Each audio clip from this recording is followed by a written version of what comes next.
Panalo sa Jeopardy. Yung pong Jeopardy, yung sikat na quiz show sa Amerika, ang isang supercomputer.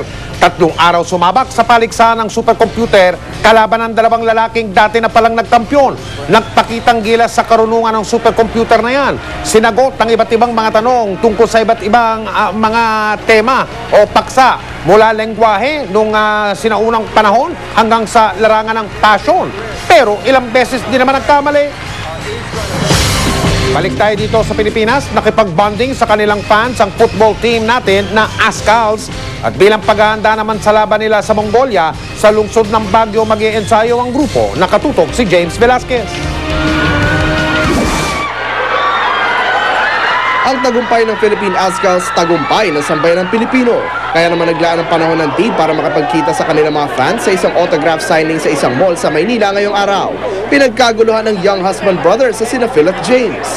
Walang tigil din ang mga nagpapa-autograph at nagpapalitrato kay Team Captain Ali Borromeo, Anton Del Rosario, striker Ian Araneta at ang discarding left wing na si Chiefy Caligdong na sumikat matapos ang kanyang mala-imposibleng goal kontra sa Mongolia sa kanilang AFC qualifying match sa Bacolod. Dahil sa mainit na suporta ng bayan, doble raw ang kanilang inspirasyon sa pagsasanay. Thank you for your support. I hope it continues and the players, we're really excited. I think everyone's in high spirits, everyone's morale's pretty high. We're all excited to play against Mongolia, get the game out of the way. Dahil matindi ang lamig ng panahon sa Mongolia kung saan gaganapin ang kanilang ikalawang qualifying match, sasailalim ang Azkals sa isang linggong high-altitude training sa Baguio City. Kailangan na raw nilang masanay na maglaro sa mas malamig na lugar at magkaroon ng panahon na lubusang makabisa ang high-pressure offense sa sistema ni Coach Hans Weiss.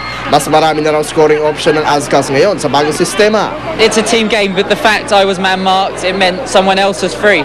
The coach just told me to relax. And in the end, it paid off because I got the goal at the end. Tulad na napanood ng sambayanan sa kanilang unang laban kontra sa Mongolia, patuloy raw na-aatake ang Azkals strikers tuwing may pagkakataon at sisiguruhin ng depensa na masisira ang diskarte ng kalaban, lalo na't kailangan ng 3 goal ng Mongolia para lang manalo. Pressing pa rin kami, press kami, tapos sa press, wag namin sila titigilang 90 minutes. Tapos sana wag malasin para makadami ng score. Mag-a-adjust talaga kasi una, sanay tayo sa mainit. So, yung klima sa Mongolia is -8. James Velasquez sa Katutok, 24 Oras.